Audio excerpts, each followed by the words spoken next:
আসসালামু আলাইকুম, সবাই কেমন আছেন? আশা করি সবাই ভালো আছেন। আজকে আমি আপনাদের দেখাবো লাউ দিয়ে মাছের মাথার একটি মজার রেসিপি। এই রান্নাটি কিন্তু খেতে অনেক বেশি মজা হয়, আপনারা দেখলে বুঝতে পারবেন রেসিপিটা। চলেন দেখে আসি।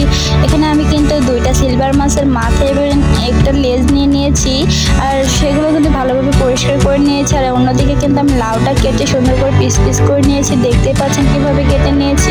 আর অন্যদিকে আমি পেঁয়াজ কাঁচামরিচ কয়েকটা কেটে নিয়েছি, আর আস্ত কাঁচামরিচ কয়েকটা নিয়েছি। আর অন্যদিকে আমি চুলায় একটি কড়াই বসিয়ে দিয়েছি। কড়াইতে কিন্তু তেলটা আমি গরম করে নিয়েছি। আর এদিক দিয়ে আমি পেঁয়াজ কাঁচামরিচ দিয়ে দিচ্ছি। পেঁয়াজ আর কাঁচামরিচটা একটু হালকা করে নাড়াচাড়া করে ভেজে নিব।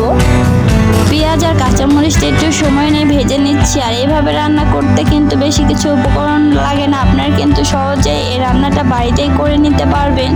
আর এদিক দিয়ে আমার পেঁয়াজ আর কাঁচামরিচটা কিন্তু ভাজা হয়ে গেছে। এখন আমি এখানে আদা রসুন বাটা দিয়ে দেবো 2 টেবিল চামচ। আর এখানে আদা রসুনটা একটু ভেজে নেব তেলের সাথে, যাতে আদা রসুনের কাঁচা গন্ধ না করে। এখন দিয়ে দিব আমি 1 টেবিল চামচ জিরা বাটাটাও একটু ভেজে নিব।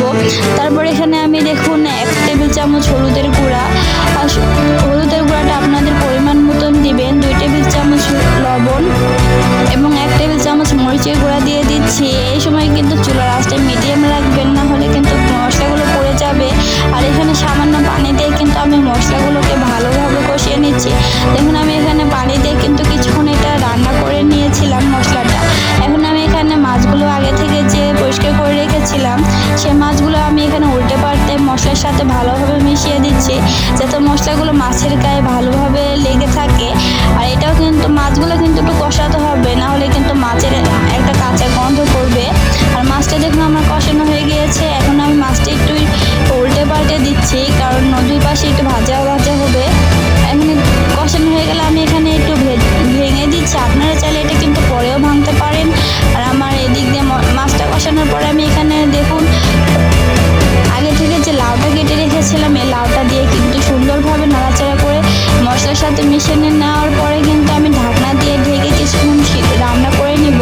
দেখুন লাউটা কিছুক্ষণ রান্না করার পরে দেখুন এখানে পানি বের হচ্ছে। আমি কিন্তু এখানে কোনো প্রকার পানি ব্যবহার করি না এখনো। দেখুন পানি কিন্তু অনেকটা পরিমাণ বের হয়েছে। এই পানিটা দিয়েই কিন্তু আমি লাউগুলো প্রায় অনেকটা সিদ্ধ করে নিব। কিছুক্ষণ রান্না করলেই কিন্তু দেখুন লাউটা অনেকটা সিদ্ধ হয়ে গেছে, একটু কষানো হয়ে গেছে ভালোভাবে। এখন আমি এখানে পরিমাণ মতন পানি দিয়ে দেবো। এখানে আমি 1 কাপ পরিমাণ পানি দিচ্ছি। যেহেতু লাউয়ে পানি আগে থেকে ছিল, সেহেতু এখানে বেশি পানি দেওয়ার প্রয়োজন নেই। আর এইভাবে কিছুক্ষণ রেখে রান্না করলেই কিন্তু রান্নাটা প্রায় হয়ে যাবে। এখানে আমি একটু ঢাকনা দিয়েও ঢেকে দিচ্ছি। আর আমার ভিডিওটি যদি ভালো লাগে আমার চ্যানেলটি অবশ্যই সাবস্ক্রাইব করে দেবেন, যাতে নতুন নতুন ভিডিও আপনারা খুব সহজে এই নোটিফিকেশন আপনাদের কাছে চলে যায়। এদিক দিয়ে আমি 3টা কাঁচামরিচ দিয়ে দিচ্ছি। কাঁচামরিচটা দিয়ে সুন্দরভাবে কিছুক্ষণ রান্না করলে কিন্তু আমার রান্নাটাও হয়ে যাবে। আর এদিক দিয়ে কিন্তু আমার রান্নাটাও হয়ে গিয়েছে। আর কালারটা দেখে মনে হচ্ছিল কতটা মজা হয়েছে। আপনারা